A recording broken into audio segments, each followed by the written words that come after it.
New Testament book of Revelation, written by the apostle of Christ named John, and probably the most mysterious book in the Bible, gives us a small but valuable peek into the lives of the early Christians who lived here during the first century.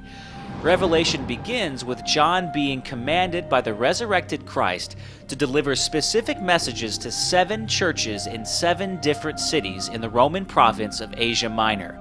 These cities, many of which we'll explore later in Drive Thru History, were Ephesus, Smyrna, Pergamum, Thyatira, Sardis, Philadelphia, and Laodicea. These 7 messages in John's Revelation, which circulated to the 7 churches and beyond, had a similar pattern. They start with a greeting, then a description of the risen Christ, usually praise for the church, then criticism, then a warning, an exhortation, and then finally a promise. The message to the Christians in Smyrna pretty much fit this pattern, but the feature that is perhaps most notable is the sober warning of impending persecution. John writes this: "Do not fear what you are about to suffer. Behold, the devil is about to throw some of you into prison that you may be tested, and for 10 days you will have tribulation.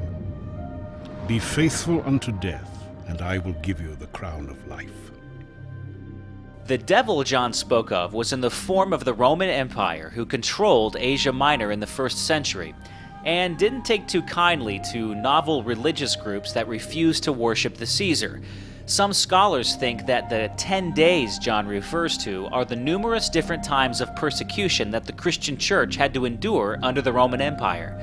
And his encouragement to be faithful unto death was an instruction to never let go of the faith, even to the point of martyrdom. As the Roman Empire flourished here in Smyrna, it became a pretty rough place for Jews and Christians. Both Jews and Christians were monotheistic faiths, and the Romans instituted emperor worship. And anybody caught not bowing a knee to an image or an idol of the Caesar was subject to pretty harsh treatment, even death. In fact, in 156 AD, one of Christianity's most famous early church fathers, Polycarp, was burned at the stake and martyred right here in Smyrna.